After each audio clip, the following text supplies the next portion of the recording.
Hello, hello, hello, and welcome to another edition of Heavy Hands. I am your host, Connor Rebush. With me, as always, is Phil Mackenzie. And with us, as occasionally, very happy to say, is the man, the legend. Is there any more cliched way to introduce somebody? This fucking guy, Kyle McLachlan. Hey. Fanfare. Not the actor. No, not the actor. I wish I was. I'd love to meet David Lynch, but no, just the wanker, not the actor. He's come in a self-deprecating mood today. He promised foolishly on Twitter that he wasn't going to bully either of us. And I got something to say to you, Kyle. That was your first mistake, bitch.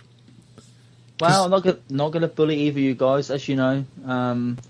Lovable rogues, the pair of you. Wow. Zen Kyle sucks, though. This is incredibly tedious. Do you remember on Twitter when I said, "Oh, I'm going to be all Zen now," and lasted about 6 hours? Yeah. And just saw idiots and started assassinating people again. But yeah. So if you both keep your stupid takes to yourselves, you will both be fine. You'll get off scot-free. So we're here to basically, so you're here basically to celebrate with us Fury Wilder 3, which was both a sensational fight and one which I think has finally cemented the heavyweight rankings of the top four, because this, you can definitely say that the winner of this fight is now a worthy number 3 after Usyk at number 1 and Joshua at number 2. Yeah. Oh, so Phil, you've already started to goad me. I see what you're doing. I'm not stupid. You keep on going like that, I might have to revoke my non-bullying policy. But, it's cemented a few things certainly, but. Your guys' podcast, so you can start, and when you want me to contribute in a polite manner, I shall. Why is this what you think people want? That's my confusion. Nobody wants you to be polite, Kyle. Connor, it's a long old podcast ahead of us, mate. A long old podcast. Okay, all right. Fair enough. Well, that's right. It is Heavy Hands. Kyle's here. We're very happy to have him, as always. Phil is here. I'm here. We are going to focus, for all I know, most of the show. We'll see how long the conversation goes, but we're certainly going to start off focusing on Tyson Fury versus Deontay Wilder 3.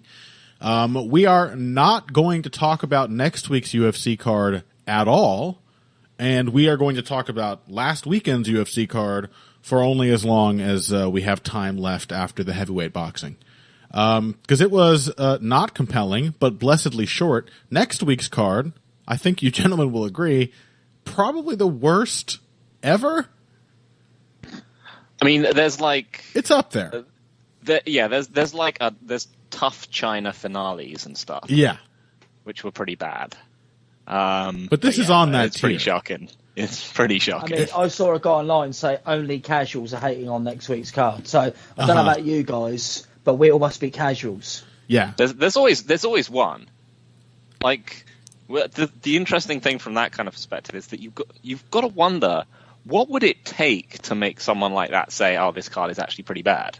About 3 weeks for them to move on to the next thing. Because that's the level of interest you have to actually have to, the thing is you can't differentiate. You have to be a casual enough fan on a certain level that you can't differentiate between the quality of fights. Once you've watched it for a while, then you start to care. Your tastes become, refined by experience, if nothing else. So it's just like somebody who just started watching. It's a 14-year-old. Kyle, you're making fun of a 14-year-old, and here you said you weren't going to bully anyone. I said monster. I said Disgusting. That card next week, the main card, has literally got a fight with no photograph on. And one of my friends replied, "Hey, I know that guy, but yeah, good point." So even he agrees it's a shit card, and it's his friend with no face. So we're not going to talk about it. This is it. We've talked about it too much already, just to shit on it. I am a bit curious to see the guy with no face fighting, though. I bet he's going to be amazing. He's going to be fucking phenomenal. He's going to blow the doors off. So, Deontay Wilder, Tyson Fury 3. I don't know if it's fair to call it a rubber match, because the first fight was a draw that Tyson Fury should have won. The second fight, Tyson Fury won all the way with almost zero difficulty. Yep. And this one was back and forth and an incredible, thrilling fight. Certainly the best for pure action and drama of the series. But this has been Tyson Fury's series all along, and he won this third fight as well. So Kyle, you're the boxing guy. Introduce us to this dynamic. First of all, why is Deontay Wilder the greatest American heavyweight champion in boxing history? Whoa. Trying to goad me again. It's not going to happen. But I'll tell you what, I don't want to go too off the beaten track. I want to say, let's give Wilder some respect, because for a long time, I know you're only joking, but the elephant in the room is obviously, well, Wilder's now essentially, as you just alluded to, lost 3 fights on the bounce. Yeah. And I think he's shown more of himself in those 3 contests than he did in whatever he was before, with all the knockouts. You know, what was he, 35-0 or something like that? Yeah. With 34 knockouts. I think Stiverne, the first fight, was the only one which went the distance. He's shown more of himself in those 3 contests than he has in all of those fights. And whilst I never would have called him a legitimate champion, you know, because that WBC bout wasn't worth much or anything, just by sheer basis of sharing the ring with Tyson Fury for 30-something rounds is enough for me to believe that Wilder is legitimately good in an Ernie Shavers limited banger kind of way. Yeah, he's good in a. Why does this series matter? What's that? But did you ask me, like, why did the series matter? What is the import of this series? I mean, it wasn't a classic rubber match kind of setup where we just have both guys trading fights and you really don't have any reason to suspect that one or the other is going to win going into fight 3. We have had many series like that in boxing history. Well, why does this one stand out? What is its import? I think there's a couple of things at play here. And one is, can you choke up on your mic a little bit, by the way, Kyle? Can you hear me? I can. You're just a little quiet. Oh, okay. What if I shout? That's great. That's kind of what I was hoping for. Okay. What if I project to the back of the room? Perfect. How does that sound? That sounds beautiful. Any better? Yeah. Fantastic. Do it in a higher voice, if you could. A high-pitched sort of... Everyone downstairs is going to think that I'm auditioning for some kind of Shakespearean play now, because I'm trying to boom. But yeah, I think it's due to the dearth of great heavyweight fights for a long time. Mm-hmm. Certainly in the post-Lennox Lewis-Vitali Klitschko world, we haven't had many. I think a lot of people loved the Joshua-Vladimir Klitschko fight for that reason, that it's seemingly a long time since we had any high-level, genuinely back and forth and exciting heavyweight championship contests. And also, I think this series really captured the imagination. I certainly think there wouldn't be the clamouring for the third fight after such a one-sided second bout. If it were not for the dynamism of the personalities, you've got this thick Alabama accent gunslinger who's resolute in terms of how sort of dogged he is, that he still hasn't really lost, and he's had all these excuses and he's coming to put Fury away. Mm-hmm. And then of course you've got Tyson Fury, who's love him or hate him, and a lot of people hate him and a lot of people love him, and I don't use this term lightly, a real character who's got a great backstory. That's one part of it, you know, the heavyweights and all that stuff that goes with it. But you don't have the intrigue without that 12th round in that first fight, which for me is going to go down as one of the most iconic moments in boxing history. I really do believe that. Yeah. Fury rising like the Undertaker, really just it captured the imagination in a way. You know, I've got relatives asking me, "Are you watching this fight this weekend? Are you going to get up and watch the fight?" They never say that. I had a couple people ask me like, "Oh, who's the guy Joshua's fighting?" a couple of weeks ago, and Joshua wasn't very good. Not Usyk was great, but Joshua wasn't very good. But for this one, it's, are you getting up in the middle of the night to watch the Fury Wilder free fight? Everyone's talking about it. I don't know, Phil, did you experience this? People who wouldn't usually mention fights, were they mentioning this one? Phil and I don't. It was probably about, from my perspective, it was probably about the same. You know, They were, which itself is interesting because AJ has been the face of British boxing for so long. I still think maybe the AJ one, I saw more people being probably maybe a bit more people excited for that. But yeah, I think this is because I think this series, it's really the one that's gotten Fury across as a fighter, not just as a personality. Yeah. Yes. Because in in his previous fights, he was famous for winning a dreadfully boring decision over Klitschko and for punching himself in the face and for being a weird guy. Yeah. Yes. And this is now he is a gritty warrior in, every sense of the word kind of thing. Winning a slugfest, winning a gritty, a sort of violent, clinchy, draining fight in the second one, and obviously, coming back from certain death in the first one. Yeah, for posterity, there are definitely two kinds of greatness that a fight can evoke, right?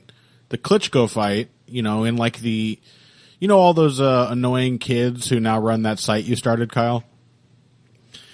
I don't know who you're I do not know who you're talking about. This is the way they love to evaluate fights. Is they would be fighting angrily online with an army of pretty casual boxing fans trying to convince them all that in fact Fury Klitschko was one of the greatest wins of all time. You know what I mean? It's that kind of greatness. It's nerd evaluating one man's record against the other, weighing legacies. The Klitschko win is absolutely a great win. But this is some shit that you can actually sink your teeth into and care about. As a fight, as a story, it was immensely compelling. Kyle, you mentioned something before. There have been, I think, more than one somewhat high-profile articles and commentators talking about the sort of big fight feeling that you only really get from boxing. Was that the contention of those people? Yeah, I mean, I've seen a lot of people subsequent to this sort of and articles and people online sort of making the case, unfortunately, in that way where they pit off boxing with MMA, which is always unfortunate. As you know, I'm a huge fan of both sports, but this kind of, there's nothing quite like a big boxing event, and it does evoke strange feelings. Obviously, I've been a boxing fan for years, you guys have as well, but there's something about a big heavyweight title fight as well. Yeah. That I don't know what it is. I think I try to encapsulate it as every time there's a big boxing match, the whole history of boxing goes into the ring with those guys. They're fighting, they're carrying on the legacy of the great fights you've seen before. The opportunity that you might create a new memory that reminds you of one that you've had for so many years. That's the tension, I think, with boxing. Yeah. The tension is, oh, God. So when something like Fury Wilder 3 happens, which obviously we're going to get to the fight in a minute, especially considering how unexpected, because, as you said, Phil, I don't know if this was off air or just now, you were basically expecting this fight to be a foregone conclusion, as was I. We'll get to that in a minute, I'm sure. The fact that this fight unfolded as it did, I think that's why it's really captured the public consciousness, because it was both unexpected and yet, after the fight played out, seemingly inevitable. It's crazy. You got these, you assume, oh, wow, yeah, Tyson Fury battered him in the last fight, so he's going to batter him in this one. At the same time, you've got two men of roughly between 16 to 20 stones colliding, and it seems ludicrous that anybody saw them at that weigh-in, Fury carrying too much weight, Wilder packing on too much muscle, and didn't see that it was going to be a car crash. Mm-hmm. And what we got was a beautiful car crash. Mm-hmm. As beautifully filmed as anything in David Cronenberg's film, and not quite as sexy, but equally violent. And I think Fury comes out, as you guys have said, as just some animal, all-conquering gypsy king monster that everyone is now endeared with. And Wilder, despite apparent lack of grace after the fight, comes out after years of people assuming he had no chin and was a front runner and was a bully and could never prove it against the top level, which is why he was so quote unquote protected, comes out, if not at the top of the division, proving once and for all that he was worth his salt all these years. So I think it's all these colliding narratives that basically just produce something which is just stunning. Even for me, seeing thousands of fights of one of the best heavyweight battles I've ever seen. Genuinely not trying to trigger you here, Kyle, by mentioning AJ in comparison to both of these men again. But there is a sort of cachet Tyson Fury gets from these fights with Deontay Wilder that it feels like AJ will never have. Absolutely. Like every Anthony Joshua fight, you're watching it and you're like, I know he can overcome adversity. I know he can lose one fight and come back in the next and make an adjustment. But it's always like, is he gonna make it? I don't know. I know that there's a catastrophic flaw in there. Tyson Fury has somehow managed to come out of these fights getting badly hurt now 3 times, if you're just counting knockdowns, not all the other clean shots he ate. And it just makes him feel, like you said, like unstoppable. Like, this is the hardest puncher in the sport right now, Deontay Wilder. This is the Ernie Shavers of this generation, as you said. And then for Deontay Wilder, I kind of feel about him after this fight that I felt about AJ after he lost to Usyk. I feel like I was well acquainted with his limitations as a fighter. And so because I had relatively low expectations for what kinds of adjustments he could make, what kind of durability he could show, he really, really surpassed them. Like, you have to respect the man for this performance. I didn't come away from this feeling like either guy had let me or themselves down. You know what I mean? Well, what do you guys think of this? And again, we're going to get to the actual fight, but again, I think it's as much the narratives that have sprung up after this fight. But in Tyson Fury's absence, the big fight everybody wanted to see was Joshua versus Wilder. That was the big one. Yeah. That was going to prove who the best heavyweight in the world was. They should still do Tyson Fury, well, here we go. Tyson Fury comes back. Then everyone wants to see Fury versus Joshua. That's going to prove who the best heavyweight in the world is. Funnily enough, you've had the 1, 2, 3, and 4 heavyweights in the world essentially fight each other over the space of 2 weeks, and we've now realised that Joshua and Wilder were always the deeply flawed but very exciting bridesmaids. Yeah. And Tyson Fury and Alexander Usyk were always the 2 best fighters in the world, and we've now had a complete shift in narrative, and that's the fight that we want to see. Just a quick question. When I'm so popular, when I receive all my social media notifications, are you hearing that? No. Thank God for that, so my popularity can continue. You had to mention it to make sure in case we didn't hear it, Phil.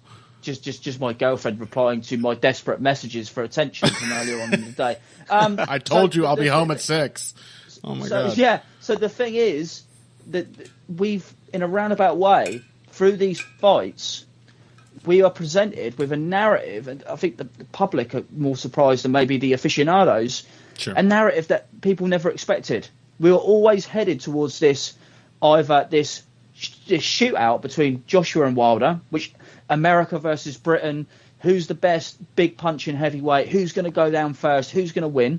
I think they still need to make that fight, to be fair. I think they need to make that fight more than anything else. Then we are presented with this huge all-British affair, which is probably going to end up taking place in Saudi Arabia for both for tax reasons, which was Fury versus Joshua, which basically, Phil, I mean, I'm sure you agree, if that actually would have happened, it would have completely split the country in half between people who wanted Joshua to win and people who actually understand boxing and knew that Fury was going to beat the shit out of him.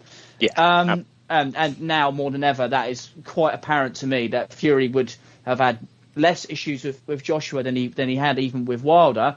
And now we're going to have this point where actually we're going to get these 2 quite seemingly unhinged geniuses of vastly different sizes battle out for heavyweight supremacy in a fight which probably won't make as much money, but will probably be one of the most evenly matched and intriguing heavyweight championship contests in decades. That being Fury versus Usyk, right? yes, Fury versus Usyk, and I think it all worked out well. I think obviously Usyk's going to have to fight Joshua again, and I imagine he'll have an easier time next time. Fury's probably going to make a mandatory defence against Dillian Whyte, and that's extremely easy bout in my opinion. So I'm hoping we're on the collision course for one of the greatest fights of all time, which brings me in the segue man fashion to how can it top this weekend's one, which was one of the greatest fights you've ever seen, right? I mean, it will be a hell of a matchup. We're not going to talk about Fury Usyk in any great depth, but I said to you on Twitter a few weeks, after Joshua versus Usyk, I still remember when little Steve Cunningham, quick little cruiserweight, dropped Tyson Fury with an overhand right. Like, there is an absolute avenue for a quick-handed little agile fighter to give Tyson Fury a problem that he does not have against any other heavyweight on earth. It's shots that come under his jabbing. Yes. He struggles big time. Yes. Hey everybody, thanks for listening to this week's Heavy Hands. If you like what you hear, please consider pledging to support the podcast on Patreon. Patreon is basically continuous crowdfunding. You sign up to contribute a certain amount per month to help us with production costs and the like, and in return you get rewards ranging from a mention on the Heavy Hands website to a question or topic of your choice being discussed on the show. We have a lot more in the works to reward you for your help, and we appreciate every contribution. No amount is too small. Just head over to patreon.com and find how you can help out, the only show dedicated to the finer points of face punching. Now let's get back to it. So yeah, I mean, and that was sort of the story of the beginning of this fight. And you know, me and Connor, we said at the end of the last episode of Heavy Hands, we didn't have much to say on this fight because, you know, we pretty much remembered it was happening at the last minute. And we said, you know, what can Wilder do? Not much. Fury is just better than him, kind of thing, which is true, but also genuinely impressive. What we saw at the start of this fight was Wilder, you know, up against a big mobile opponent, just going to the body the whole time for the most of the first round. Yeah. And suddenly it looked like he genuinely keyed in on something.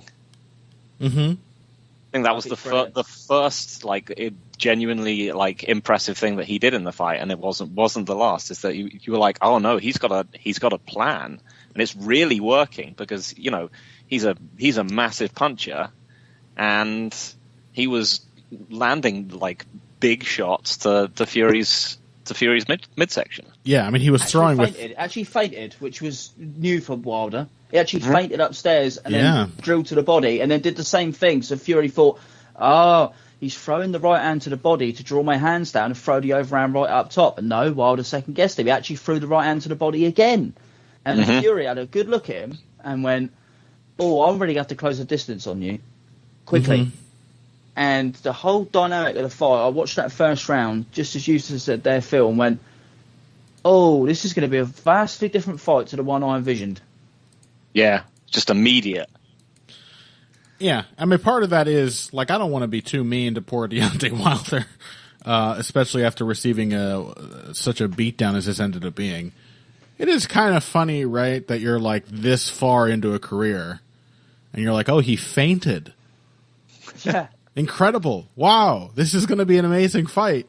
There are heavyweights. They are heavyweights. Exactly. The heavyweight standard is not just true for MMA. It's not nearly as bad. And they have now proven that they can learn, which is something foreign to most MMA heavyweights, that there can actually be adjustments made between fights, as there have been now by both of these men. But yeah, like, it does show the unbelievable potential that a truly hard-hitting heavyweight has.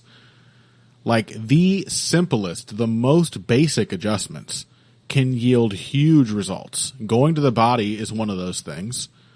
Like, if any power puncher who isn't constantly throwing to the body is making a huge mistake, that is just one of the best places to invest that kind of power. There is no feeling as demoralizing as just being slugged in the fucking pit of your stomach by a really hard hitter. It's awful.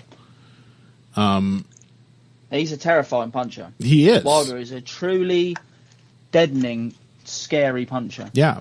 And then, feinting and pressuring, that was obviously a really great idea as well. The thing is, it didn't last all that long.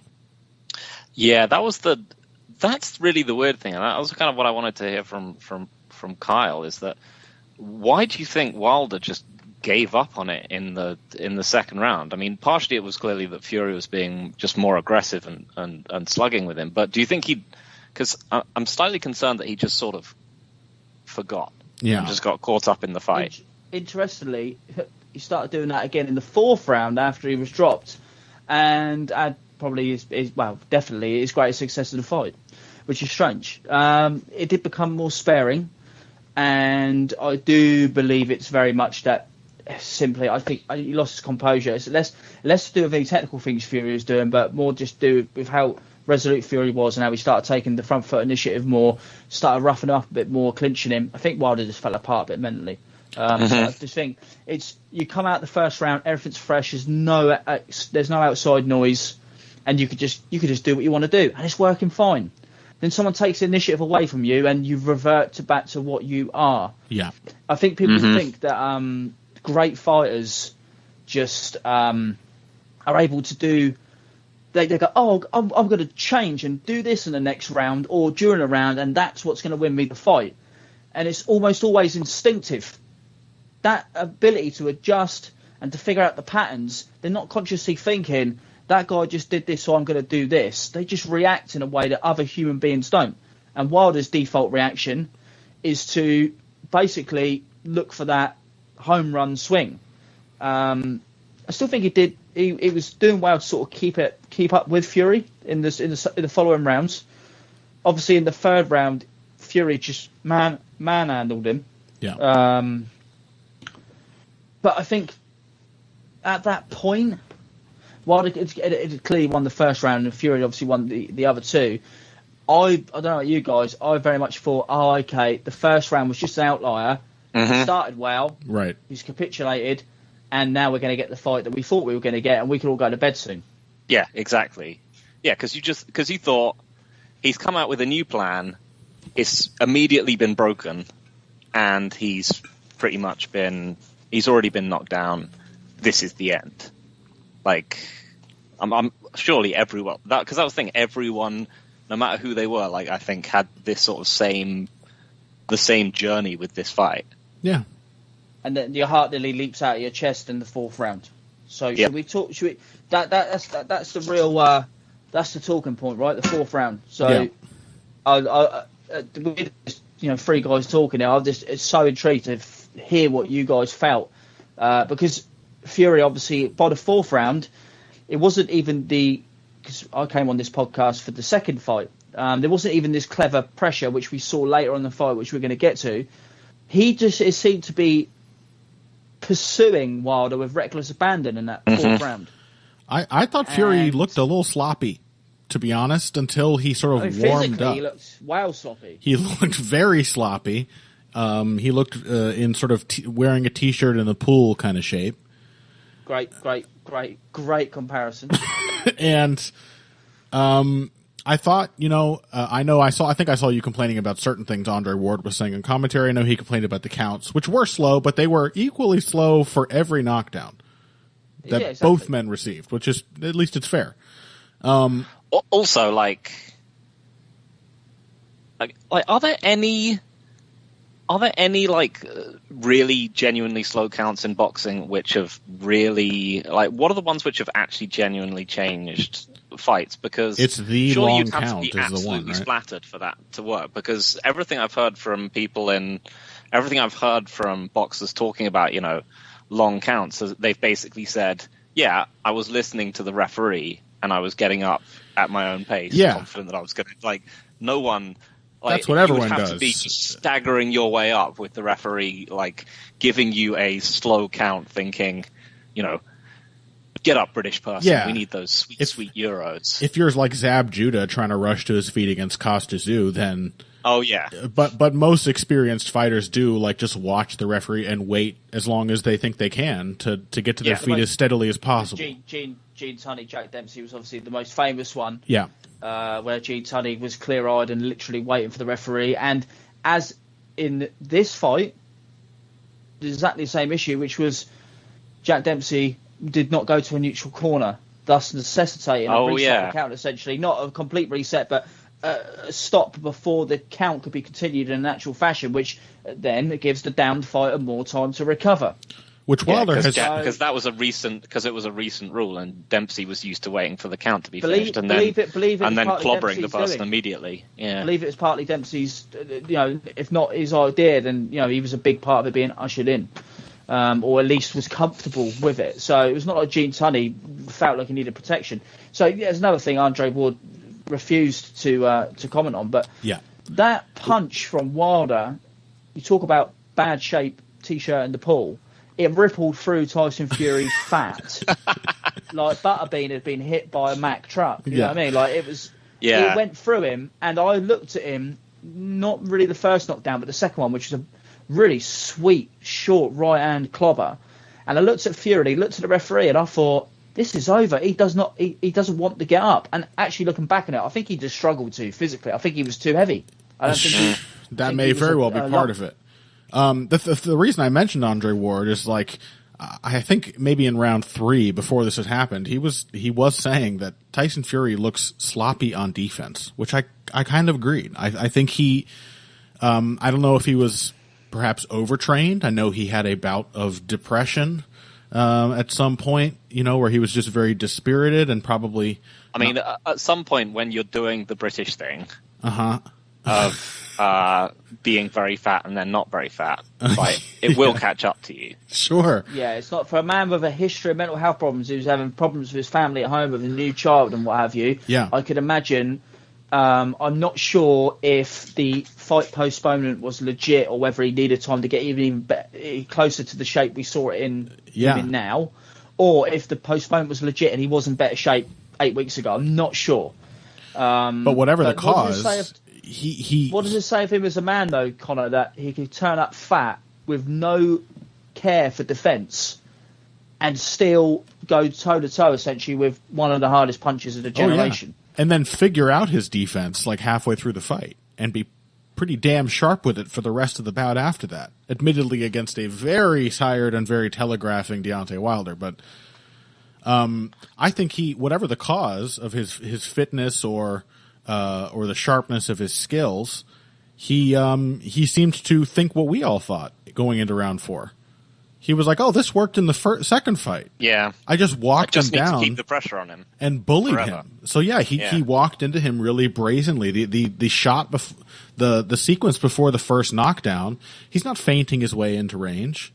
He's not. He just steps into the pocket, and Deontay Wilder lands what I think has always been his best punch, which is a short, straight right hand. Consistently, in fact, after this, throughout the fight. That was the shot he was landing. It was the only good shot he could land while Fury was pressuring. And the story of this fight, the longer it went on, was more and more pressure from Fury. Albeit it got, like you said, you alluded, Kyle, I think it got smarter, his pressure, later in the fight. But I do think in round 4, it was a real brutish pressure approach from Tyson Fury that sort of gave Deontay Wilder the window for that big comeback knockdowns. Also, just on one note, is Fury now combat sports' greatest liar athlete? Who tricks people into thinking that he's a poor athlete with how he looks? Because it really is. Phil, I've got a pretty good story about that, and it's a personal story involving myself and Tyson Fury. Nice. It's an aside. It's a tangent, but it's kind of relevant to exactly what you just said, and the fact that it involves both me, who's on this podcast, and Tyson Fury, the fighter we're talking about. I went to a fight in the sort of late part of the early decade, so 2009 maybe, or 2010, not sure. I think maybe 2009, which was at Nottingham, which was Carl Froch versus Andre Darrell. And I think at the time Carl Froch was still Mick Hennessy, who was Tyson Fury, a young heavyweight called Tyson Fury's promoter, who he famously described on his first bout as the jab of Larry Holmes with the power of George Foreman, to which we all had a lot of laughs and assumed that, whilst he was a promising domestic level heavyweight, he was never going anywhere. Well, how wrong we were. And after Tyson Fury's now infamous first bout with the rather rotund, or should we say portly gentleman, John McDermott, to which a lot of people felt he was beneficiary of a dodgy English decision. It was for the English title.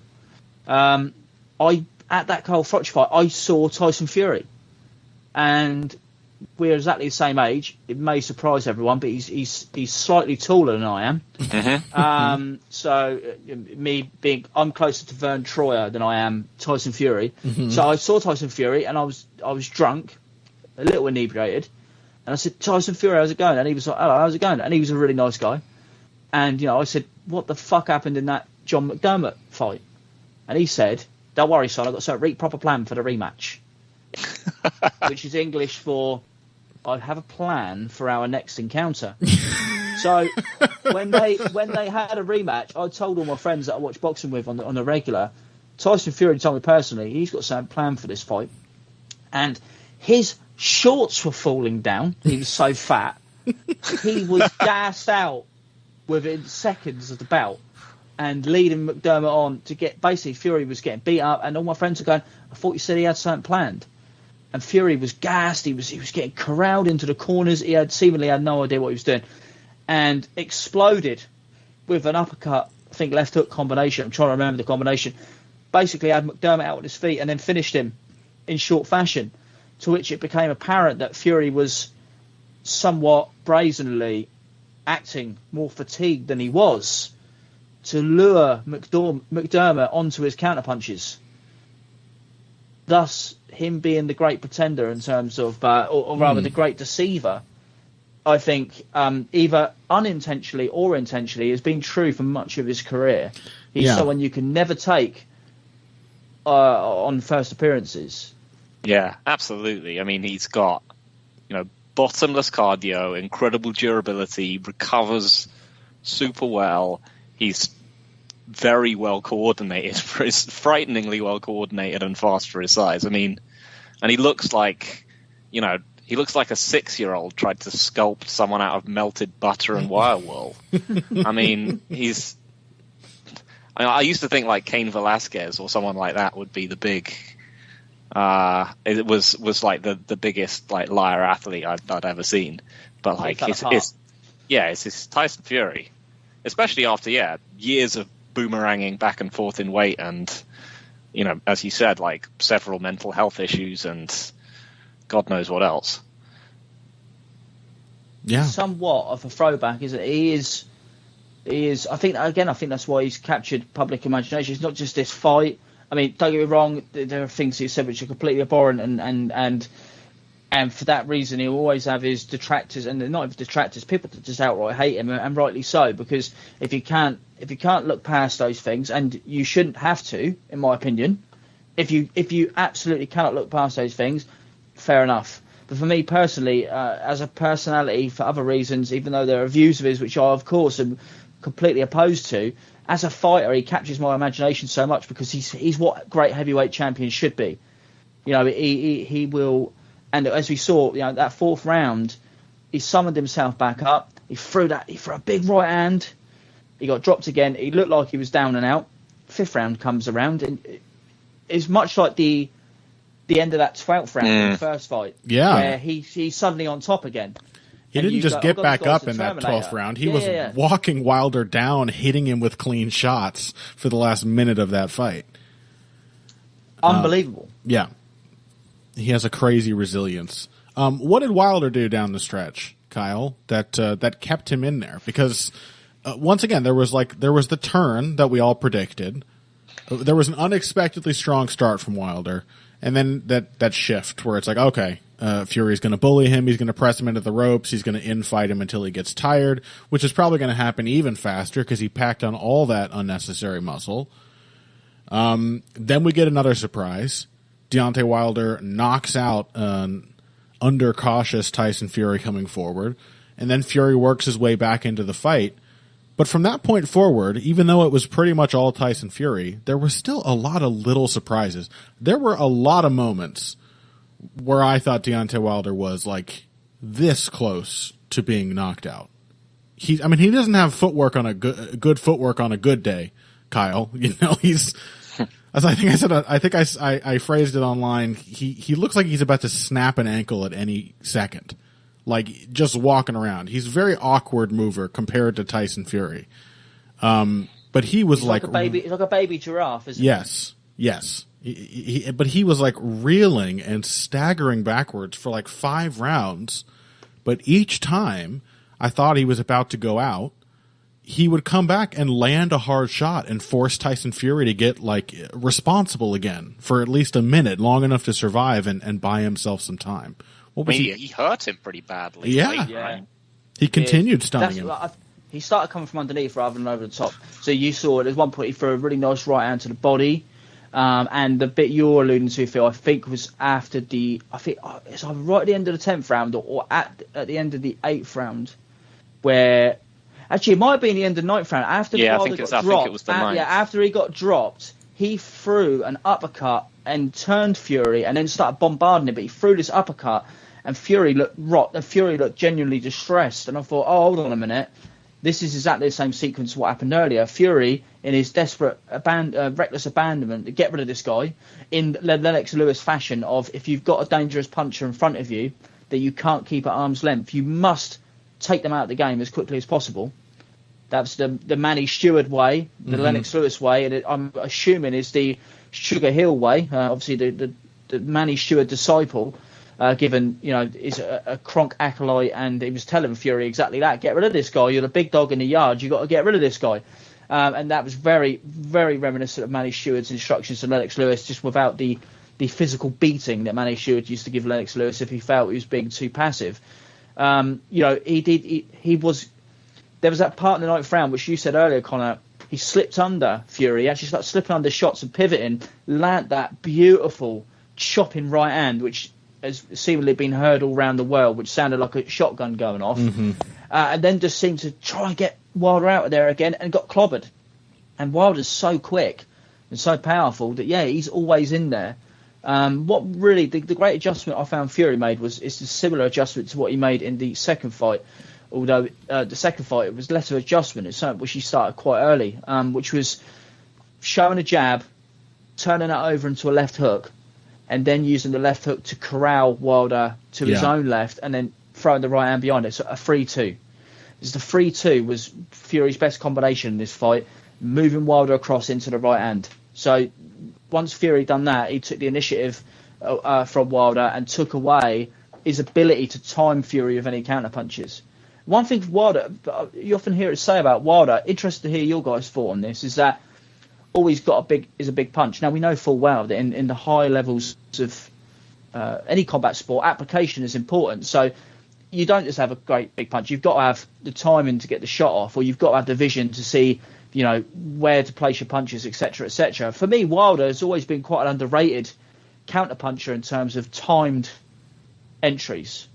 He's very good at on the back foot or gauging a guy's reaction time to throw just as he's throwing. 100%. And that's what we saw against Fury. I think we saw against Fury. Yeah, I think he has great instincts. Yes. If not like the technical application. He almost. It's one of the things that makes, I think, the potential AJ fight like very intriguing, because AJ is rote and is rote, but like also he doesn't have tremendous instincts apart from when he's got someone hurt. Yes, and Wilder has tremendous instincts for hurting people, but less of a consistent path to get there. So it would be, as a sort of gunslinger throwdown, I think it's a genuinely fascinating fight. I think that's part of what we saw early in this fight. Like, there's a contrast between Wilder as an instinctive counterpuncher and Wilder trying to like follow a plan and shut somebody out of a fight. I loved all the body shots, loved the combinations. Did he not look incredibly stiff doing all of those things, though? Oh, yeah. You know, Fury's got the perfect term for that. As he called David Price back in the day, the big stiff idiot. And I believe that both Wilder and Joshua are the big stiff idiots in this equation. And it's very refreshing that for once at heavyweight, it's the two technical geniuses that have been the two men last left standing. But I think the thing with Wilder is he's a big stiff idiot when he's doing the thing that is not his natural bent. I think he probably is naturally attuned to being a counterpuncher. When you see him like actually get a little tired, you see his best shots when he isn't loading up so much. That, like, again, the first right hand he dropped Tyson Fury with, which continued to be an effective shot for him throughout the fight, is a beautiful, quick, that's not overly loaded. He's not tensing up and trying to wallop him with that shot. Like, it is just a cracker right down the middle. And the second one was at the range in which Wilder has struggled consistently against Fury, which is on the inside. Coming out, it was basically on the exit from a clinch. Yeah. Short right hand over the top, real clubbed him just over the top. Basically, just turned the hand over. Lovely. Hit him on the ear after hitting him in the middle of the face. It wasn't Joe Lewis-esque in terms of the delivery, but it was that kind of idea. Just not this big wild swing from the ankles, which he's been known for so long. Yeah. There's the idea that Wilder, in destroying people so effortlessly over the years, has somehow reneged on the previous technical promise he showed, and he never really had that. People assume, because he was at the Olympics and he won a bronze medal, that, at some point he was a boxer.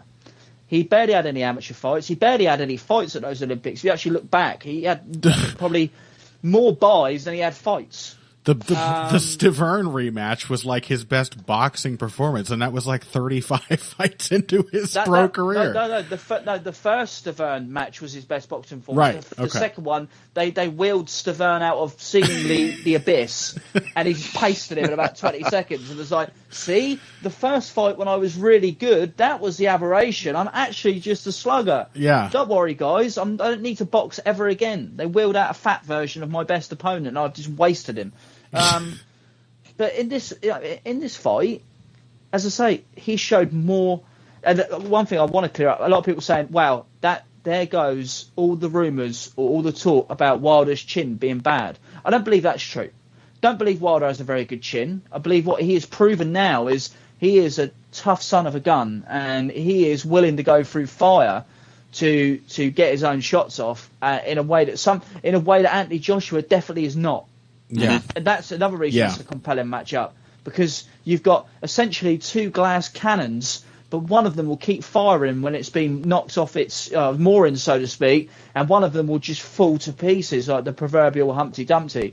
And, if the rumours are true, of course, and Humpty Dumpty was not an egg-shaped man or an egg man, but a cannon of some sort. Phil will know the answer to that because he's smarter than I am, but that's one of the theories, right? That Humpty Dumpty was a cannon of some sort. I think I actually have heard that. Phil, do you recall Kyle saying something before we started the show about having ADHD? I don't know why that's coming back to me now. Also, I said I'd be polite. I just gave Phil a compliment. I assumed that Phil might know something. Obviously, I was wrong. Yeah. Never assume that. But so like a lot of people are saying, we're talking up Fury as a puncher in this fight. Do you think that is true also? Because I find it difficult to pass the equation on this one, because there's of chin versus power, because Wilder is so often so horrendously out of position when he's getting hit. Yeah. He's somehow on both heels. He sort of has that Jake Shields footwork where he looks like he's wearing Heelys that he can't control. That's a great way of putting it. And he can't control when the wheels pop out. So just like periodic. Are Heelys still a thing? I don't know. We did say before how you're the only Zoomer in the chat. You have to answer this question. Heelys. Yes. So I have to say, I'm going to go ahead. Take your Heelys out for a spin. I'm going to go ahead and say yes. The kids absolutely love Heelys. Actually, you know what? I have seen a few of them around town, but I also live in a very people my age hipstery part of town. So yeah, the kids scream, "Mom, there's that big man with Heelys again. He's following us around." That's a really good way of putting it. Fury as a puncher, no, I don't believe Fury is a great puncher. I think he's quick. I believe he's relatively accurate. I also believe that when a 20-stone man hits you with a certain velocity, that it will bundle you over. And he's great at setting up his shots and playing them off each other. Like you said, it's not even just a 3-2 he kept hitting Wilder with. It's like a feint 3-2. He really sells the idea that there's something coming down the middle. He's a tricky guy who's huge with very long levers to which his fists are attached. So I think he hits hard enough, certainly. All of Fury's best shots are when he draws out the reaction. Yes. So probably the best punch he ever landed was against Christian Hammer. Yes. Where he drew out the lead, then boom, caught him with the counter. Real sharp, real nice. In this fight, as I say, the best shots are when he's luring and leading Wilder into his right hand. That slip underneath Wilder's left hook, pivot to the outside, then hit him with that short right hand, the 9th round knockdown, was just absolutely sublime. It was perfect. So, yeah, I don't think Wilder's a big puncher, but yeah, at a certain weight, I think you hit someone and they're going to feel it. And I think he just knows how to leverage his gifts. Mm-hmm. As does Wilder. Wilder's the same. Wilder's a guy who does people in because of how these long levers he's got. Mm-hmm. You know, and he's able to leverage those shots in the sun, which is quite devastating. I think a lot of people assume that, probably not your listeners, Connor, but that the short-armed T-Rex hooking type fighter is the most powerful, when typically it's the lanky, long-armed puncher, the Thomas Hearns, the Arguello, the Deontay Wilder. They're the scary ones. They're the ones you've got to watch out for. So, I'd put Wilder in that sort of category for sure. We look at MMA. Who are hard hitters? We got Rob Font. We got Conor McGregor. We got Kamaru Usman. Dustin Poirier. Francis Ngannou. A lot of long-limbed dudes with big hands. Not long. The long old also. Max Holloway. Max Holloway is a long guy, doesn't punch that hard, but he's able to leverage those. If Max Holloway had big hands, puncher. If he had big hands, I genuinely think that is a part of it too. I remember a picture of Luis Monda, who taught me a great deal about boxing technique and strategy. A picture he took of him shaking hands with Ernie Shavers. And Ernie Shavers' hand just swallowed his, like, up to the elbow. He has massive paws, huge hands, and I'm willing to bet that's the case with most fighters that people consider. I do, of course, want to make it clear. We're not saying that short-armed fighters can't punch. Johnny Hendricks didn't have long reach. David Tua didn't have long arms. Igor Vovchanchyn was not known for having super long arms or anything like that. There are, short-armed guys that can punch, but all I'm saying is it's the lanky ones, the skinny ones, the guys that look unassuming. That, if I see a kid down the gym and I see him that he's really tall and long arms, I think you're just waiting to be taught how to punch, and then you're going to destroy everyone here. Mm-hmm. And oftentimes those guys don't realise. But Fury himself, for his height, he doesn't have like a super long reach. He's not like he's not like a Lennox Lewis type or anything like that. He's got a pretty long reach, but not something abnormal like Wilder. But it's just a weird looking guy. I think we basically got to the knockout, right? I mean, what would you guys? What do you think was at the stoppage? Do you think that Malik Scott was right to follow Wilder's? I'm assuming not, but some people think, well, Wilder wanted a conclusive ending, and now he's got it. So what can you do? Unless you think the guy is literally on the cusp of dying, if he hired you with the condition, as I understand it, that you not stop the fight, which, by the way, maybe there's room. Take that job. Maybe there's maybe not, and maybe there's room to critique. What's the name of his previous coach again? Mark Breland. Mark Breland. Maybe there's room to critique Mark Breland for having had a fighter like Deontay Wilder who never seemed to get appreciably better in any technical way over the course of a very long career. But surely one of the best things he ever did was saving him from Tyson Fury in that second fight. Who knows if he would have made it to this fight, or if this fight would have gone worse and he wouldn't have been able to make these adjustments or whatever. If he hadn't stopped that when he did, he wasn't going to win that fight. I think this one played out very much the way that one would have. Exactly. Yeah, unfortunately, I think the problem is that it's very difficult, if not impossible, to extract the valiant courage of Deontay Wilder from the delusional insanity of Deontay Wilder. Yeah. But, from the loaded gloves and the heavy costume and all the other stuff. Yes. That is there's a sort of a weird engine driving him in there. Yeah, I mean, there was a story, several stories that were like Tyson Fury talked to him in the locker room after this fight, and Deontay Wilder was still acting like a dick. Is he happy because he went out on his shield? No, turns out that wasn't what he actually wanted. He was just rationalizing. He lost. He's pissed because he lost. That's it. Yeah. Doesn't matter really all that much how he loses. So no, it's undeniably the right thing would be to stop the fight. Given that Malik Scott took this job under that condition, hey, at least, Wilder got what he asked for. You can't say that it was anything too uncalled for. I've seen worse beatdowns go on longer, and he was still having plenty of moments. I felt, it wasn't stopped like at a wrong time or anything. It was like, okay, it could have been stopped earlier. Who cares? And like you guys both said, you think he's out, and then he starts throwing big bombs again. So in a way, it's not like when the referee says, "I'm going to stop it unless you start throwing something." They throw a couple of shots, and the referee goes, "Oh, he's still in there." That we're never really at that sort of position. No, that thing where they kind of cheat death, so to speak, by making it look like, and they end up taking more of a beating than they should. A referee should know when he's being conned, in my opinion. And in that, Wilder, his defence obviously was not nuanced. One thing I want to say is that if you noticed, you said earlier about how he fell apart so quickly after the first and second round.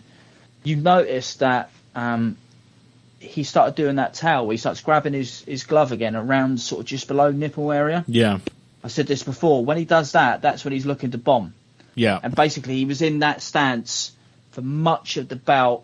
He's no reflexive defense, obviously. Every so often he sort of hold his hands high when he was taking a shellacking on the ropes. Most of the fight, God, his defense is awful. After the fourth round, he had his hands sort of crossed, as if almost in a street fighting sort of pose. Like someone who hadn't had 40 professional boxing bouts. And I think Fury then had a good read on him. And as you said, it was only when he was being backed up, he wasn't able to hold that ragged form, that telling form, that he had to start improvising and start doing stuff. And that's when he actually was looking at his best, when his back was against the ropes. Who knows what kind of difficult a student Deontay Wilder might be, but if somebody had managed to teach him a modicum of defensive skill, who knows how great a counterpuncher he might have turned out to be. Or maybe just basic boxing footwork. Yeah, I mean, come on. I love him though. I love awkward. Obviously, we're talking now in a sense of what he could have done to have won the fight. Obviously, I don't love that, but his kind of style, that kind of bizarre outlier in boxing, where every so often someone can get by on just being a monster. Someone like especially at heavyweight. At heavyweight, obviously early George Foreman was like that. With early George Foreman, though, he had that great jab to fall back on. He had. Hey, I think there was Dick more Sadler and the list and sparring sessions with Wilder. He falls back on being a Raggedy Ann. Yeah, he doesn't fall back on. If it's not going right for me, I can start boxing. Foreman did have an element of control in his game, even in those wild early days, where he would be out there grabbing your gloves and shoving you around the ring. He was exactly. Wilder is just like stumbling around. But we said early shavers, he gassed out and it was a mess. But before that, he at least knew to hold his gloves up. He at least knew how to draw a counter out. At least knew how to double jab and feint a guy. Yeah. You know what I mean? Like, Wilder's got none of that. He seemed to have gotten very little craft, bar those kind of, as I say, those athletic. But and I'm trying not to sort of woodly explain him here to being explosive and athletic just because he's a fast. But there are these moments of instinctive. Fighter, but he's explosive. Yeah. He's a very explosive guy, and he fast twitch, able to sort of see a counter moment. Yeah. And just pull it off because he's gifted in that way. Yeah. But Tyson Fury is able to use those immense physical gifts to beat you up, or he's able to box you, he's able to draw you on, he's able to feint you out of position. Unfortunately, Wilder's just second best. There's nothing wrong with that. He just doesn't have it. Wilder might come in with a great game plan. He might come in with enough toughness to continue finding moments. He might be instinctively great in certain spots. But I think this series has taught us more than anything, Tyson Fury can adjust both between fights and mid-fight. The main thing that happened here is that Wilder came out with a game plan that essentially pulled Fury into a war with him. Yeah. And then Fury just won it. Yeah. Yes. Fury won it. That's the best he could have. It's the best he could have hoped. He won the first fight boxing. Let's be honest. He won that first fight boxing. He won the second fight just beating Wilder up, and he won the third fight in the kind of fight Wilder might have preferred to have.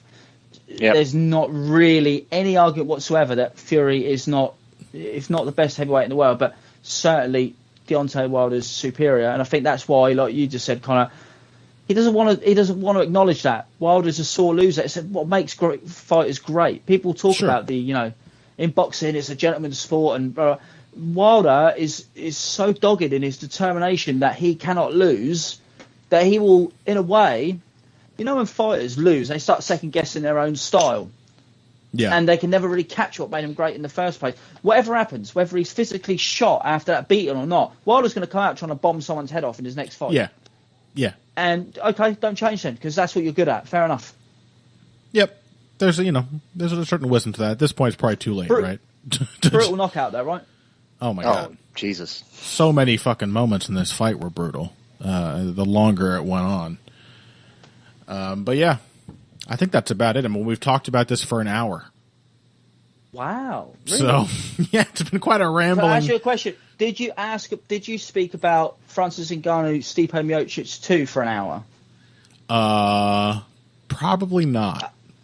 So it didn't last very long. No. I guess boxing. I guess they're right. Then there is some certain kind of feeling about a big boxing match, right? That just spurs the imagination. There is. Now I'll say we did talk about last week or the week before. We talked about Volkanovski Ortega for like 40 minutes, and I had to cut that down because we had so much else to get to. This week we do have the luxury of an utterly vacant schedule other than this fight, but. This is just, I guess then, Connor, great fights. It's just great fights. This pageantry. Why is MMA insecure in the lamest way possible? I don't get it. Why is the UFC like, ooh, we don't want people to think we're lame. We can't have people come out with silly costumes and crazy entrances. Like, that is half the reason to do combat sports. A heavyweight boxing title fight, you are going to see some goddamn pageantry. There's going to be an atmosphere. There's going to be lighting changes that it's just it's dramatic. It's a show. It's not. Do you believe Fury went for a stupid entrance just so after he beat Wilder he could say, look, I had a stupid entrance and it didn't affect me at all? Probably. That seems like his way of thinking. He hasn't said that yet. He hasn't needed to, seeing as he sparked the man out viciously. No. I also loved the incoherence of Fury's entrance as well. I was like, there's a gypsy bearded guy like blowing flame, but there's also a ton of like bad Spartan cosplay. Uh-huh. Is he the gypsy Spartan king now? Fantastic. Made absolutely zero sense. Spartan, pretty sure that's a Roman cape. It was a mess. Someone also made a good point line of saying, please don't tell Tyson Fury what the Spartans actually did in their spare time. He probably wouldn't like that. I'm not sure if anyone in combat sports who calls themselves the Spartans really knows much about them apart from that obviously intensely heterosexual film from Frank Miller. And, in that movie, Leonidas calls Are you all about the documentary that Zack Schneider made? No? In that movie, in that documentary, Leonidas calls the Athenians boy lovers. It's like, all right, buddy. Yes, I remember that. Uh-huh. You've convinced us all. You're very straight. Yeah, that's why Tyson Fury was like, that's the guy that I can see myself being on the way to the ring next week. But anyway, we gotta wrap up. But anyway, there is something to it, right? Like, it's just a big stupid show. Like, don't no one thinks Affliction and nu metal is cool anyway. Whoa. Just relax and let it be fun. And this felt like just a big, ridiculous, over-the-top event. It was good. Satisfying. Can you just... By the way, it's Venom, okay? Oh, I'm sorry. Venom. All right. Yeah, right, if you're going to... With a U. Because that's the cool way to spell it. That's the cool way to spell it. Kyle McLachlan, thank you very much, my friend, for joining us to discuss some boxing. I hope people enjoy the ad read that's going to come just after I go, followed by what is sure to be some really engrossing chat about last week's incredible UFC card. All right, get the fuck out of here. Kyle McLachlan, find him on Twitter at any number of a variety of handles. Which one do you want to promote now? It's at Combat CHR, at Combat CHR. Combat That's Chronicles. where you got to follow me. I've got no followers, so get me some followers. Yeah, follow this man. He used to have 2,000. He threw a hissy fit and deleted his Twitter. Within 3 weeks, he was back online begging for his followers to come back. So oblige him. And we look forward to having you on the show next time, Kyle. Thank you very much for joining us. Making a comeback like Tyson Fury. Thanks, Connor. Thanks, Phil. And lots of love to you boys. Thanks for having me on. Always a pleasure. Cheers, Kyle. It was great. And we will be back after this with, I guess, Mackenzie Dern, Marina Rodriguez. Do we have to? Apparently so, yes. All right. It's your podcast. Financial support is fantastic, but there are other, even easier ways to support Heavy Hands. Perhaps the best is by spreading the word. We know our fan base. You're all cool, popular people with serious social media presences. You're tastemakers and trendsetters. Okay, there are one or two of you that don't fit that description. You know who you are, but no matter what, you can always help us out by telling folks about the show. And you can also give us a positive rating and review on iTunes and Stitcher, things like that. We rely on word of mouth and positive feedback to grow and improve, so thank you very much for your time and your help. Now, back to the show. Yeah, have a good one, guys. All right. See you, buddy. All right, see you, Cole. Night, Phil, and good afternoon, Connor. See you later. Thank you. Bye-bye. What an asshole. What a pathetic piece of shit that guy is. Are you recording this specifically for the podcast? Yeah.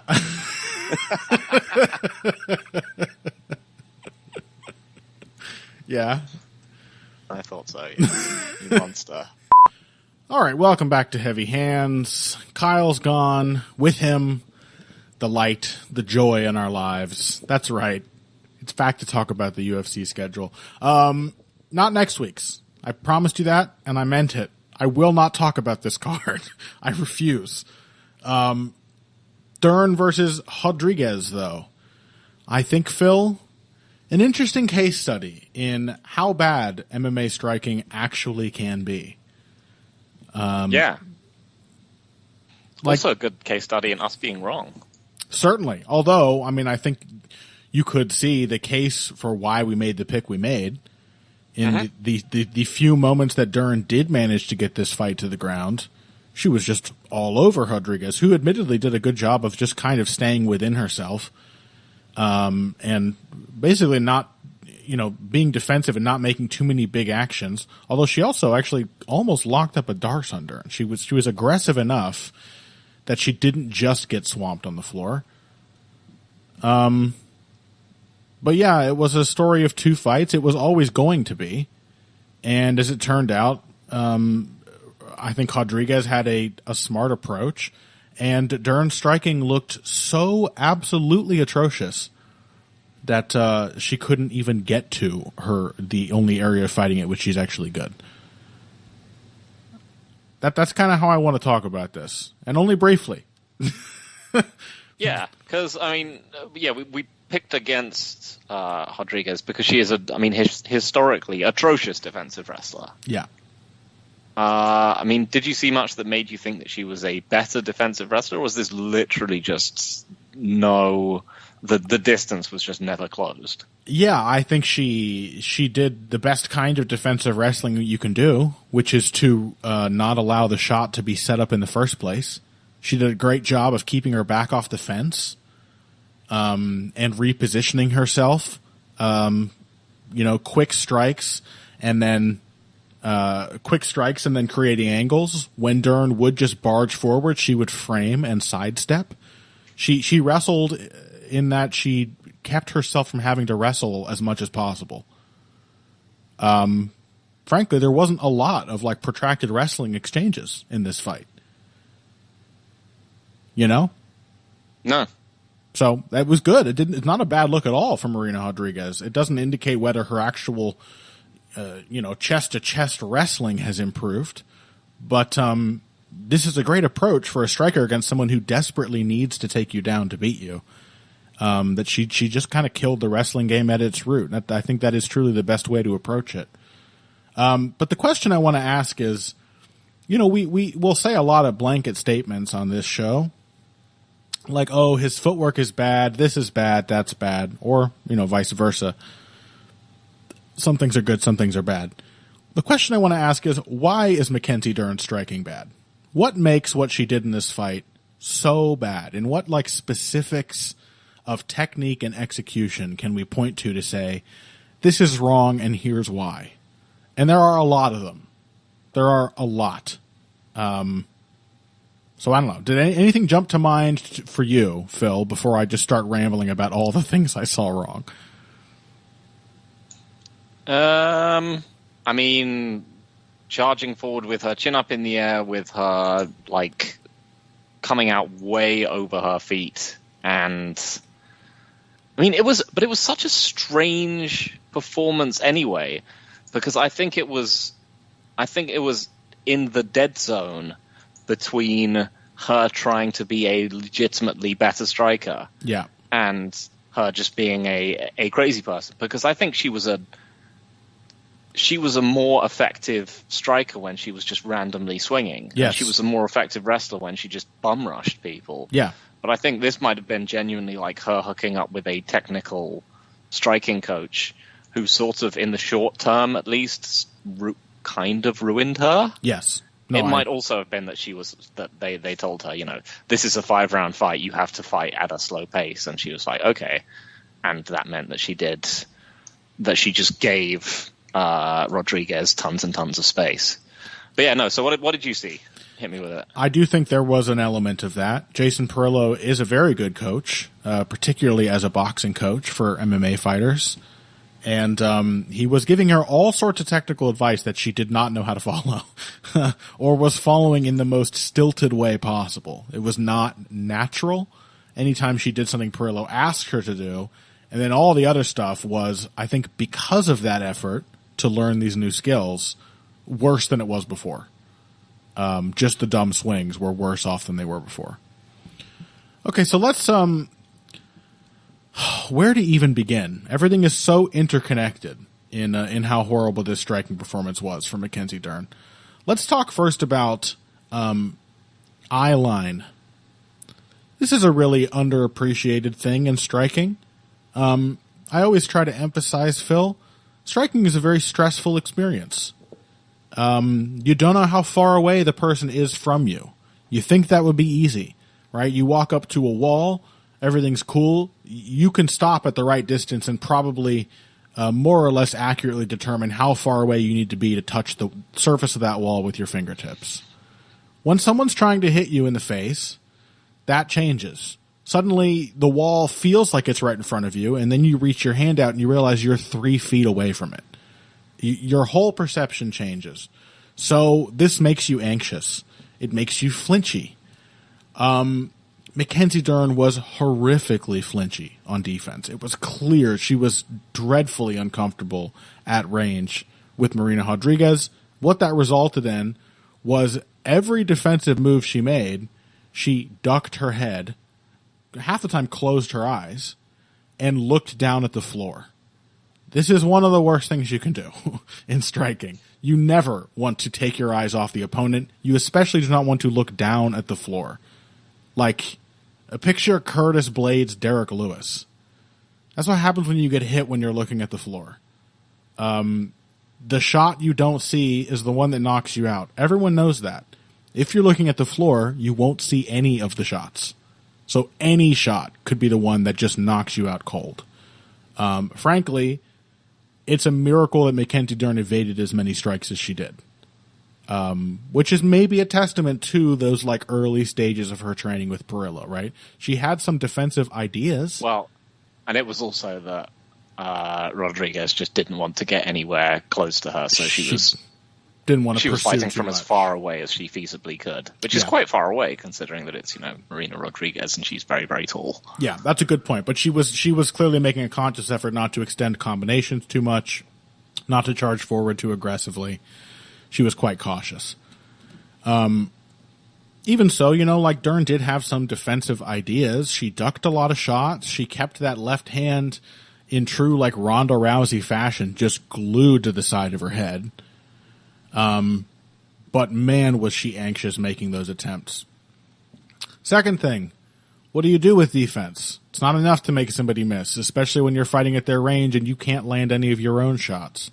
And they keep giving terrible optics to the judges when you try really hard to land your shots by just making you fall on your face. You counter off of defense. I don't know if I've ever seen, Phil, such bad positioning after ducking under a shot as we saw from Mackenzie Dern about 80 times in this fight. I guess this comes down to footwork. You have to maintain a position in which you are facing your opponent, but which you're not just totally square all the time. You want to be facing them. It's a compromise, right? Between like... so you mean the way she basically had to reload her stance after she ducked, and then would go charging after her with the what's the old the rainbow overhand? The shooting star, I believe you may have called it, or the... It was the rainbow overhand, I think, was the rainbow, the classic. Was it Free Willy? Shot. I thought there was some kind of whale or dolphin leaping reference in the Cain Velasquez one. Oh, that's the uppercut. That's the dolphin. Okay. That's the dolphin leaping uppercut, I think. Okay. She would duck a shot. Her feet would get out of position in the most unpredictable ways. Like it wasn't even the same kind of out of position each time. Sometimes she would end up side on, like she was riding a surfboard at Marina Rodriguez. Sometimes she would end up completely square, like she was like straddling a fence or something. Sometimes any variety of positions between these two positions. And then she would come up just swinging for the fences, irrespective of where her feet were. So they were not only horrifically telegraphed and lacking power, but they were leaving her absolutely wide open, and she's basically lucky that Marina Rodriguez wasn't confident enough in her takedown defense to just sit there and plug her with hard shots. Like truly, the fact that Mackenzie Dern made it to the end of the fifth round without really even getting badly hurt is a testament to how I think anxious Marina Rodriguez was about getting taken down by her, and nothing more. Anything else?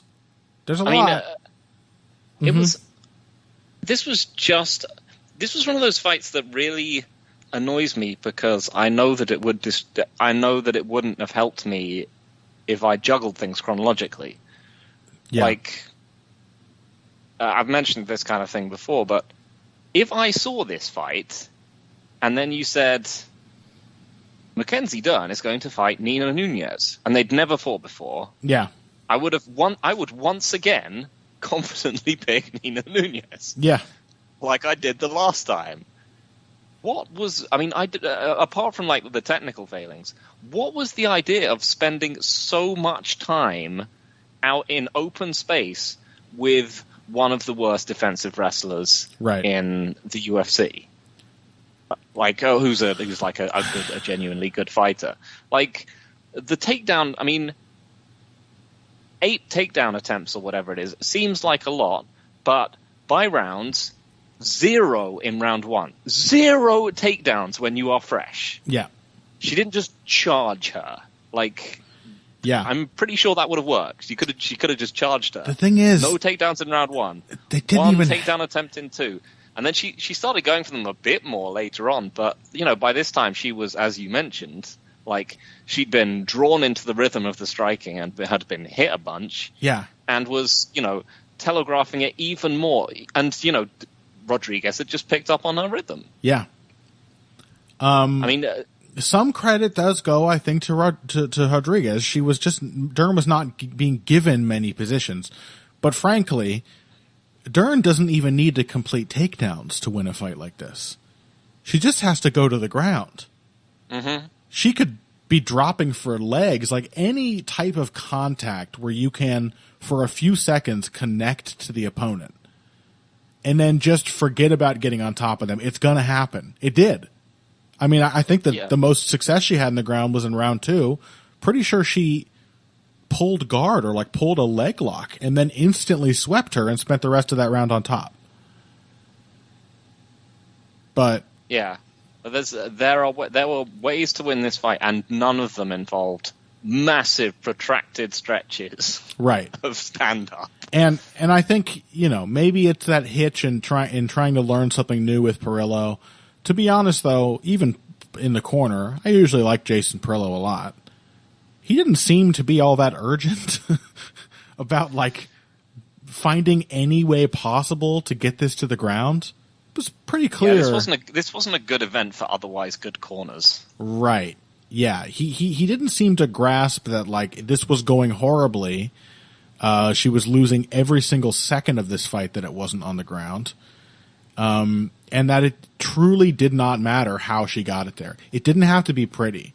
And I think that is sometimes a thing with guys like Perillo. It's there's a right way and a wrong way to do things. Ultimately, the right way is to win a fight. And frankly, we picked Mackenzie Dern on the basis of the idea that she would just smash into Marina Rodriguez and do absolutely anything to get her into a grappling exchange. Whether that's dropping for a leg or spinning to her back and doing a standing back take, anything. So yeah, terrible striking, disjointed strategy, possibly connected to that, but also just in and of itself, not a good approach to the fight from Mackenzie Dern. It was what it is. It is what it was. It happened. Yeah, good performance from Rodriguez, though. And, hopefully she gets to go on to something cool, like a fight with Joanna Jędrzejczyk. That sounds awesome. You mentioned bad performances by good coaches. We're only going to spend a couple more minutes on this, and I promise it's not going to last long. Who else were you alluding to there? Unfortunately, it was the James Krause. Yes. In the corner of Tim Elliott.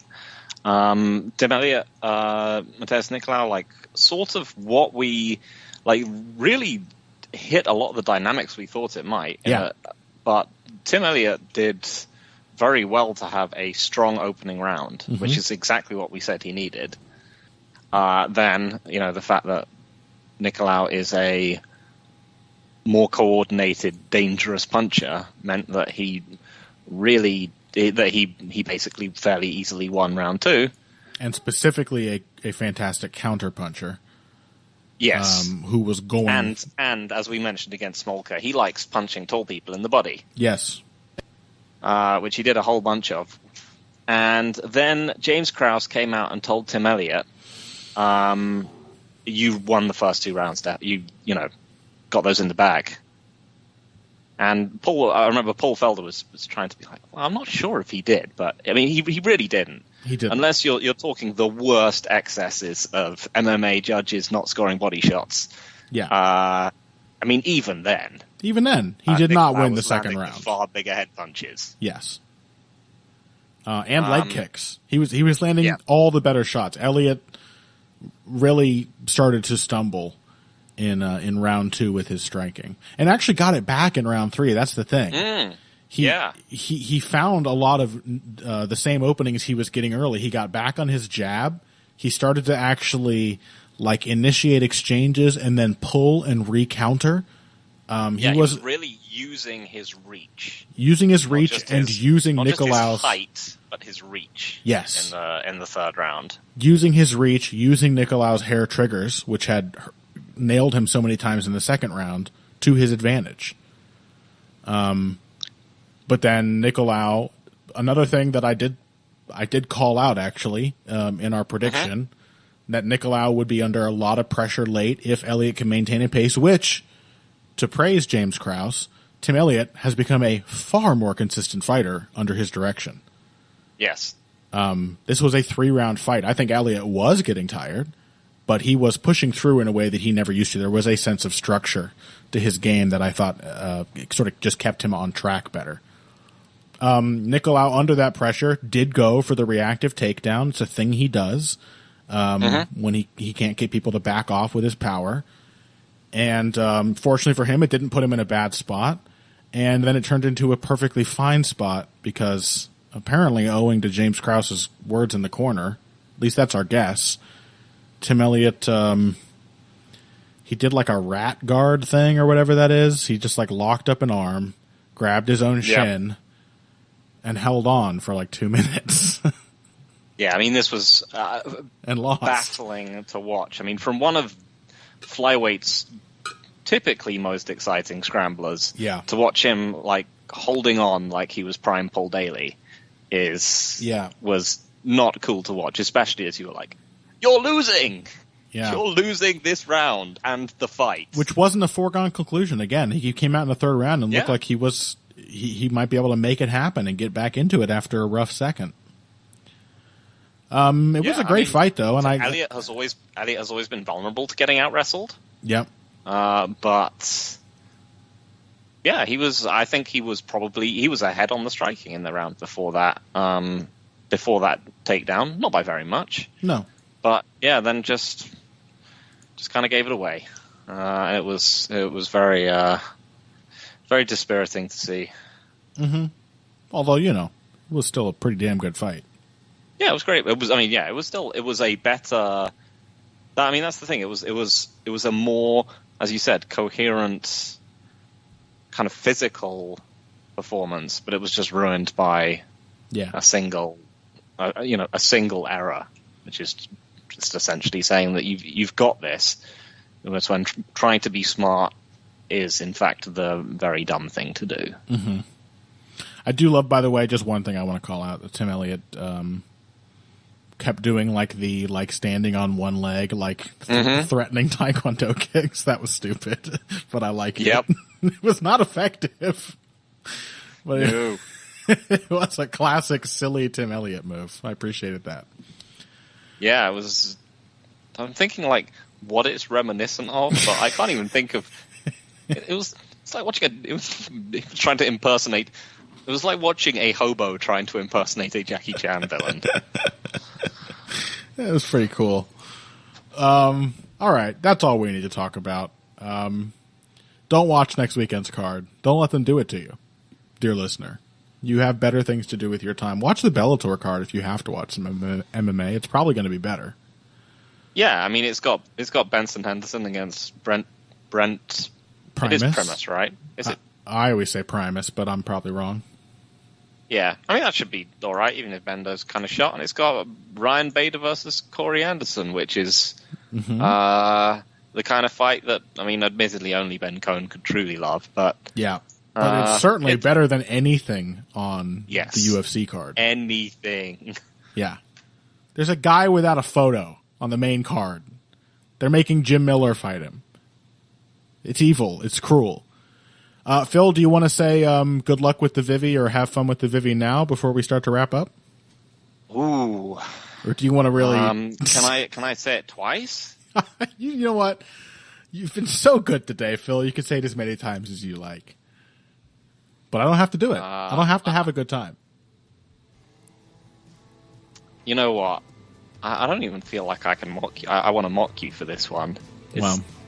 It's kicking a man when he's down. It's a step too far. In the depths of my ultimate degradation, you can't just spit on me as I'm just being forced to clean shit with my fucking hands. Yeah, even for me, this is just too far. I'm sorry. You finally earned my pity, Connor. Thank you so much. Thank you, Phil. This has been Heavy Hands. Thank you all for listening. Find us on Twitter. At Evil Greg Jackson, that's Phil. At Boxing Bush, BUSCH, that's me. Check out our Patreon. I might throw up a combo bonus, but I don't know. I'm not even going to tell you until I figure it out. But I hope you enjoyed this episode. Thanks once again to Kyle McLachlan for joining us for, as always, a very enjoyable and unpredictable chat. And we will catch you guys next week for whatever is happening after the nothing that's definitely not happening this week. Until then, if you came here today for the finer points of Facebook, this has been whatever. It's Heavy Hands.